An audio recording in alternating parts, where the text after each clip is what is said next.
శివాయ గురవే నమః. జ్ఞానక్షముడు ప్రేక్షకులందరికీ కూడా స్వాగతం.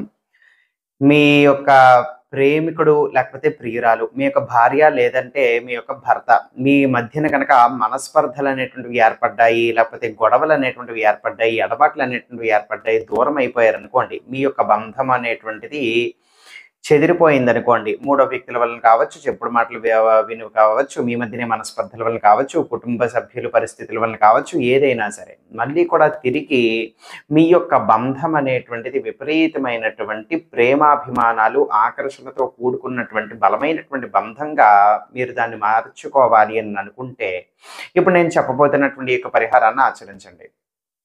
ఏదైనా సరే ఒక శుక్రవారం నాడు ఈ యొక్క ప్రక్రియను మొదలుపెట్టండి. ఉదయం 5-7 మధ్యలో ఈ యొక్క ప్రక్రియని చేయటానికి ప్రయత్నించండి. అయితే ఏం చెయ్యాలి? మీ యొక్క పూజా మందిరంలో మొట్టమొదటిగా ఒక మట్టి ప్రమిద లేకపోతే ఏదైనా ఒక దీపం కుందుతో ఒక చక్కగా ఆవు నేతితో దీపం వెలిగించండి. ఆవు నేతితో దీపం వెలిగించిన తర్వాత చక్కగా ఒక ఇత్తడి లేదంటే కంచు లేదంటే రాగి లేదంటే వెండి ఒక ప్లేట్ తీసుకోండి. ఆ యొక్క ప్లేట్ మీదన పసుపు రంగు యొక్క గుడ్డ ఏదైనా సరే, ఒక జాకెట్ పీస్ ఉన్నా సరే, ఒక పసుపు రంగు యొక్క గుడ్డ అనేటువంటిది ఆ యొక్క ప్లేట్ మీదన పెట్టండి. పెట్టిన దాని తర్వాత ఇప్పుడు ఒక తెల్లటి కాగితం తీసుకొని ఆ తెల్లటి కాగితం మీదన సింధూరపు పేస్ట్ అంటే సింధూరం తీసుకుని దాంట్లో కాస్త నీటి చుక్కలు అనేటువంటి వాడి ఏదైనా కూడా పొల్ల అనేటువంటి వాడి మీ యొక్క పేరు రాయొచ్చు. అలాగే మీ యొక్క పార్ట్నర్ పేరు రాయొచ్చు. ముందు మీ పేరు రాయండి, కిందన మీ యొక్క పార్ట్నర్ పేరు రాయండి. ఒకవేళ లేదండి కాస్త కష్టం సింధూరం లేదు అని అన్నటువంటి వాళ్ళు రెడ్ పెన్నుతో కూడా రాయొచ్చు. అయితే జెల్ పెన్లు, మార్కర్లు, స్కెచ్ పెన్లు రాయేతో వాడకండి. మామూలు బాల్ పెన్స్ అనేటువంటి ఉంటాయి కదా, ఆ విధంగా ముందు మీ పేరు, కిందన మీ యొక్క పార్ట్నర్ పేరు ఆ యొక్క తెల్లటి కాగితం మీద రాయండి. రాసిన తర్వాత ఇప్పుడు మీరు పెట్టుకున్నటువంటి ఒక పసుపు గుడ్డ మీద ఆ యొక్క కాగితాన్ని పెట్టండి. పెట్టిన తర్వాత దాని మీద ఒక 5 తులసాకులు వేయండి. 5 తులసాకులు వేసిన తర్వాత కాసంత పసుపు వేయండి, కాసంత కుంకుమ వేయండి. వేసిన తర్వాత ఒక చిటికెడు పంచదార ఆ యొక్క తెల్లటి కాగితం మీదన వేయండి. ఒక చిటికెడు పంచదార. ఈ విధంగా వేసిన తర్వాత మీరు మనస్ఫూర్తిగా ఆ యొక్క తులసీదేవికి నమస్కారం చేసుకోండి. ప్రేమకి ప్రతిరూపమైనటువంటి అమ్మ తులసమ్మ.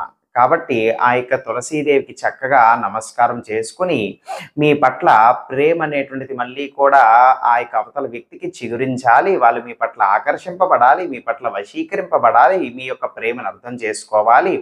ప్రేమ, ఇష్టం, ఆకర్షణ, అభిమానం అనేటువంటిది వాళ్ళకి కలగాలి. మళ్ళీ నాకు చేరువగా ఉండేటట్లుగా చెయ్యు, నా దగ్గరికి వచ్చేటట్లుగా చెయ్యు, మా ఇద్దరి మధ్యన కూడా బంధం బలపడేటట్లుగా చెయ్యు తల్లి అని చెప్పి చక్కగా నమస్కారం చేసుకోండి. ఈ విధంగా నమస్కారం చేసుకున్న తర్వాత ఇప్పుడు ఆ యొక్క పసుపు గుడ్డ మీదనే పెట్టారు కదా, ఇవన్నీ కూడా జాగ్రత్తగా ఏవి కూడా బయట పడిపోకుండా, ఒలిగిపోకుండా మూట కట్టేసేయాలి. ముడి కట్టేసేయండి. ఇప్పుడు ఆ యొక్క పసుపు గుడ్డ ఏమేమి మీ యొక్క పేర్లతో ఉండేటటువంటి ఆ యొక్క కాగితము, పసుపు, కుంకుమ, తులసాకులు, చిటికెడు పంచదార ఇవన్నిటికీ కలిపి మూట కట్టేసేయండి. మూట కట్టేసిన తర్వాత ఆ యొక్క పాత్రలో నా యొక్క మూట అనేటువంటిది ఉంచుకొని చక్కగా నమస్కారం చేసుకుని ఓం క్లీం కృష్ణాయ గోపీజన వల్లభాయ స్వాహ అనబడేటువంటి మంత్రాన్ని ఒక 108 సార్లు జపం చేయండి. జపమాలు ఉంటే జపమాలు వాడుకోవచ్చు, ఏ జపమాలైనా, లేకపోతే వేళ్లతో లెక్క పెట్టుకోవచ్చు. ఏదో ఒక విధంగా అయితే 108 సార్లు చెయ్యటం అనేటువంటిది ముఖ్యము. ఈ విధంగా ఒక 108 సార్లు జపం చేయండి. గుర్తు పెట్టుకోండి, ఇది భగవంతుడి యొక్క అనుగ్రహం వలన జరుగుతుంది. కృష్ణుడు అంటే తులసీదేవికి ఎంత ప్రేమ అనేటువంటిది ఉన్నదో అది అందరికీ కూడా తెలిసిందే. మీ యొక్క పార్ట్నర్కి కూడా మీ పట్ల అదే విధమైనటువంటి ప్రేమ ఆకర్షణలు కలిగ చేయటానికి చేసేటువంటి పరిహారం ఇది. కావున దురుద్దేశాలతో కానీ, వాళ్ళని హాని చేయాలని కానీ, లేకపోతే కామవాంఛతో కేవలం మాత్రమే కానీ ఇటువంటి దురుద్దేశాలు, దుర్బుద్ధి కలిగినటువంటి వాళ్ళ ఎవరైనా చేస్తే అది పని చేయకపోగా ఇంకా కూడా వ్యతిరేకమైనటువంటి పరిస్థితులు, పరిణామాలు మీరు ఎదుర్కోవాల్సి ఉంటుందన్నమాట. కేవలం మీ మధ్యన బంధం అనేటువంటిది తెగిపోయినట్లయితే కనుక మళ్ళీ ఆ యొక్క బంధం బలపరుచుకోవటం కోసం, మళ్ళీ వాళ్ళని ఆకర్షింపబడటం కోసం ఇది న్యాచురల్ ప్రాసెస్ అనమాట. తద్వారా మీరు వాళ్ళని సంతోషంగా, చక్కగా, మంచిగా చూసుకోవాలి అనబడేటువంటి ఉద్దేశంతో కానీ, లేకపోతే పెళ్లి చేసుకోవాలి అనబడేటువంటి ఉద్దేశంతో కానీ కలిగినటువంటి వాళ్ళు మాత్రమే ఈ యొక్క ప్రక్రియ అనేటువంటిది చెయ్యొచ్చు. అయితే ఈ విధంగా మంత్రం అనేటువంటిది 108 సార్లు జపము చేయండి. జపము చేసిన తర్వాత ఇప్పుడు ఈ యొక్క మూటను ఏం చెయ్యాలి అనంటే, మీ రోజు కూడా రాత్రి పూట మీరు పడుకునేటప్పుడు మీ యొక్క దిండు కిందన ఈ యొక్క మూటను పెట్టుకోవాలి. ఇది కేవలం ఒక్కరోజు, ఒక్కసారి మాత్రమే చేయవలసినటువంటి ప్రక్రియ. ఇంక మీరు వరసగా అది ఏమి కూడా చేయాల్సిన అవసరం లేదు. అయితే రోజు రాత్రి పూట మీరు పడుకోవడానికి మీరు ఉపయోగించుకునేటువంటి మీ యొక్క దిండు కిందన దీన్ని పెట్టుకొని పడుకోండి. వరుసగా 9 రాత్రుల పాటు కూడా మీరు పడుకునేటప్పుడు మీ యొక్క దిండు కిందన దీన్ని పెట్టుకోవాలి. ఈ విధంగా 9 రోజులు గడిచిపోయిన తర్వాత 10వ రోజు ఏం చెయ్యాలి? ఈ యొక్క మూటను ఏదైనా కూడా ప్రవహిస్తున్నటువంటి నదిలోనో, సముద్రంలోనో లేకపోతే ఏదైనా కూడా ఒక చెట్టు మొదల్లో పాతి పెట్టేసేయాలి. అది గనక మీకు కష్టమైతే గనక ప్రవహిస్తున్నటువంటి నదిలోనో, సముద్రంలోనో ఎక్కడైనా కూడా మీరు పారవేసేయవచ్చు.